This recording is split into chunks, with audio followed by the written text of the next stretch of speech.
आनंदपुर रे अखि मुठी अनुकूल कले चाषी नेता महेश्वर।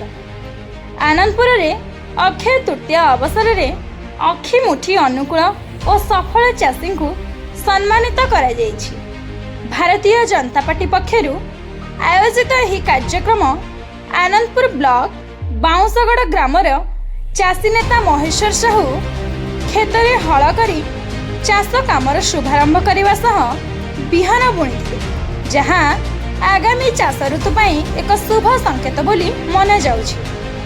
परवर्ती कार्यक्रम रे आनंदपुर उपखंडर विभिन्न क्षेत्र रे सफलता अर्जन करिथिबा 16 जन चाषी को मानपत्र प्रदान करी सम्मानित करा जायतिला।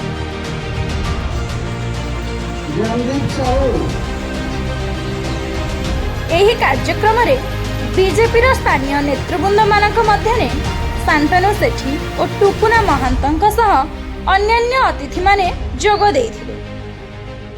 देखो आज पवित्र अक्षय तृतीया अवसर रे भारतीय जनता पार्टी तरफ आज आनंदपुर ब्लॉक बाउंसगड़ ठारे आमर अक्षय तृतीया मुठी अनुकूल कार्यक्रम अनुष्ठित है एवं आमर चाषी समावेश कराई एवं ए चाषी समावेश रे आनंदपुर सब डिविजन 16 जन सफल चाषी को आमे आज मानपत्र सहित सम्मानित कलु एवं ए कार्यक्रम करने सहित केंद्र एवं राज्य सरकार जो कृषक कल्याणकारी योजना बाबद रे आज चाषी मान को अवगत कराला।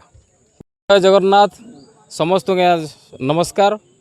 जो सरकार बीजेपी सरकार आम पाई जो सहानुभूति आउ जो संवर्धना उत्सव पालन करछंती सेतिपाई आमे बहुत गर्वित आउ समस्त को मध्य धन्यवाद दउजु। आउ मु बेसी किछि वर्तमान कहि पारुनी। चाष या परिवा चाष मु कोदणधर पाଳ दुडुगा तरतरा जीपी अखि मुठी प्रत्येक चाषी भाई को मोर अनुरोध आपण माने सजग भाव में चाष कार्य आरंभ करंतु।